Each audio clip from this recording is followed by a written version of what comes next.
Friends, आज हम लोग चलिए बहुत इंटरेस्टिंग टॉपिक्स पढ़ने वाले हैं। सबसे पहला मेरा क्वेश्चन, सबसे इंपॉर्टेंट चीज आपके लिए क्या है? Mobile, right? सो मोबाइल हम लोग जानते हैं कि बहुत ज्यादा इंपॉर्टेंट है, लेकिन मोबाइल क्यों इंपॉर्टेंट है? Naturally internet. और इंटरनेट क्यों इंपॉर्टेंट है? क्योंकि वहां पे हम लोग बहुत सारा इंफॉर्मेशन सर्व कर सकते हैं। चाहे हम लोग कुछ भी बोले, चाहे हम लोग एंटरटेनमेंट के बारे में बात करें, एडुटेनमेंट के बारे में बात करें, न्यूज के बारे में बात करें, वेदर रिपोर्ट के बारे में बात करें, हर चीज के लिए हम लोग इंटरनेट पे डिपेंडेंट है। सो कहीं ना कहीं ये जो इंटरनेट है, इस इंटरनेट को समझने के लिए या तो फिर इस नेटवर्क को समझने के लिए सबसे इंपॉर्टेंट टॉपिक जो है, जो कि डेटा कम्युनिकेशन एंड नेटवर्किंग का जो पहला टॉपिक है, वो है data communication. So now what is data communication? इसको समझना होगा। तो हमारा टॉपिक है डेटा कम्युनिकेशन।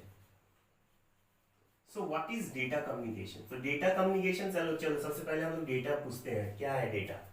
हम लोग सुनते हैं डेटा डेटा डेटा, लेकिन what is data? Basically data are the raw facts and figures. तो हम थोड़ा यहाँ आप लोगों को समझाना चाहेंगे कि डेटा क्या है। ये रॉ फैक्ट्स एंड फिगर्स है, रॉ फैक्ट्स एंड फिगर्स। सो मान के चलते हैं, अगर हम आपसे नाम पूछेंगे, आपका नाम क्या है?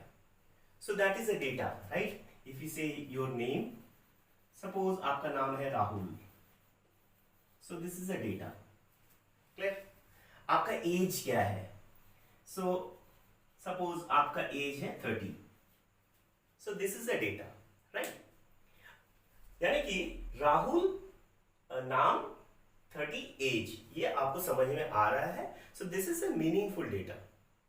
सो whenever we say meaningful data, so that is information.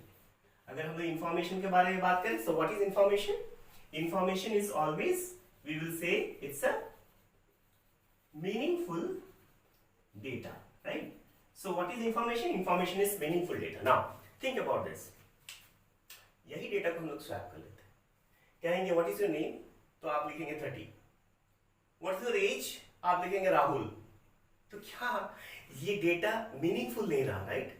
So here we से द फैक्ट्स, फैक्ट्स में भी राहुल, फिगर्स, फिगर्स में भी numbers. So facts and figures can be meaningful as well as meaningless, right? So we can say data are the raw facts and figures which may have meaning, which may not have meaning. But whereas if we talk about information, so information is always meaningful data. So I hope it is clear to you all. Now we are going for the topic which is known as data communication.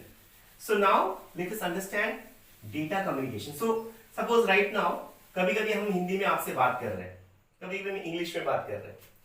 So this is how we are interacting with each other, right? Communicate करना, जो हम समझ रहे हैं आप तक वो पहुंचा रहे हैं। आप जो समझ पा रहे हैं मेरे थ्रू, वो मेरे भाषा के थ्रू या तो फिर मेरा टेक्स्ट के थ्रू, किसी भी तरह से आप उसको कम्युनिकेट कर रहे हैं हम आपके साथ। लेकिन ये कम्युनिकेशंस में 5 चीज जरूरत है, बहुत बहुत इंपॉर्टेंट, 5 कंपोनेंट्स।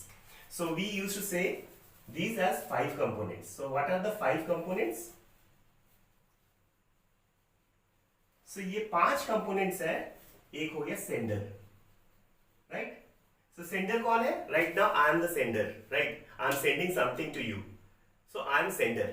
सेकेंड कंपोनेंट जो है, अगर सेंडर है तो उसको रिसीव करने वाला भी कोई होना चाहिए, तो रिसीवर। सो रिसीवर कौन है? आप लोग, अभी आप लोग रिसीव कर रहे हैं। तो सेंडर हो गया, रिसीवर हो गया, फिर हो गया आपका मैसेज, राइट? सो ये मैसेज क्या है? जैसे हम बात कर रहे हैं आपसे, जो कुछ भी बोल रहे हैं, जो कुछ भी आप देख पा रहे हैं, so these are all message. Next is medium.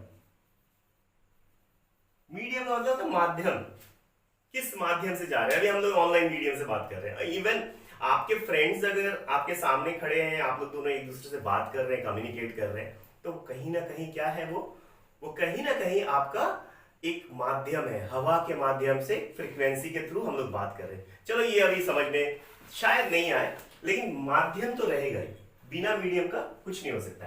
And the last one is protocol. Protocol, so protocol is very very important. So why this protocol is very important? let me say first the protocol की हो. So first say अभी हम आपसे हिंदी में बात कर रहे हैं और आपको हिंदी समझ में आता है. So we are following a rule, एक ऐसा रूल जहां हिंदी और इंग्लिश क्योंकि एक दूसरे को समझ में आता है तो इसीलिए हम लोग इसको फॉलो कर रहे हैं. अगर हम फ्रेंच में बात करें तो देखिए, अगर हम फ्रेंच में बात कर रहे हैं और आपको फ्रेंच नहीं आता है तो सेंडर है, हाँ है. रिसीवर है, हाँ आप तो रिसीवर हैं. मैसेज है, हाँ हम फ्रेंच में बात कर रहे हैं, दैट इज मैसेज. मीडियम है, अब मीडियम भी है. मीडियम मतलब माध्यम. जैसे अगर हम हिंदी में बात करें, इंग्लिश में बात करें, आप तक पहुंच रहा है तो आवाज किसके माध्यम से पहुंच रहा है? फ्रीक्वेंसी के माध्यम से, हवा के माध्यम से आप तक पहुंच रहा है. राइट. सो मीडियम भी है, लेकिन एक चीज मिसिंग है जिसको हम लोग कहेंगे प्रोटोकॉल. प्रोटोकॉल क्या होता है? Set of rules. Right. So protocol अगर नहीं है तो दो डिवाइस कनेक्ट हो सकता है लेकिन कम्युनिकेट नहीं. राइट. सो ये बड़ा इंपॉर्टेंट है. ये सवाल बहुत सारे कंपटीशन एग्जाम्स में पूछा जाता है. सो ये प्रोटोकॉल ही एक ऐसा चीज है जो कि एक माध्यम से दूसरे माध्यम, एक सेंडर से दूसरे रिसीवर, सबको कहीं ना कहीं मिलाता है. सब फॉर एग्जाम्पल से मेरा मोबाइल एक पार्टिकुलर XYZ कंपनी का है, आपका मोबाइल मान लेते हैं ABC कंपनी का है. तो अब क्या है कि मेरे वो मोबाइल के अंदर जो भी ऑपरेटिंग सिस्टम है या तो जिस वर्जन का ऑपरेटिंग सिस्टम है, आपके मोबाइल के अंदर वो नहीं होगा शायद. या मेरा हार्डवेयर कॉन्फ़िगरेशन का मोबाइल, आपका हार्डवेयर का कॉन्फ़िगरेशन दोनों का डिफरेंट होगा. But still they are able to communicate. Why? Because of protocol. So just a basic diagram I want to draw, जिससे कि ये और ज्यादा समझ में आए. ये हो गया हमारा सेंडर, इसको S बोलते हैं. ये हो गया हमारा रिसीवर, इसको R कहते हैं. ये हमारा मैसेज हो गया, M कह रहे हैं इसको. और ये मीडियम है, कोई भी मीडियम हो सकता है. ये तार के माध्यम से, वायर्ड या वायरलेस मीडियम कुछ भी हो सकता है, मीडियम है. सेंडर से रिसीवर तक जा रहा है, but we are choosing a particular rule. So this rule 1 में भी कोई भी एक रूल हम लोग चूज कर रहे हैं. सो this is protocol. So this basic diagram is very important. Okay, so this is protocol. So sender, receiver, message, medium and protocol. 5 components are there in data communication, and these 5, if any of the one communication or one component is missing, we can't go for a complete data communication. So that's it. Thank you so much. Please take care of yourself. Bye.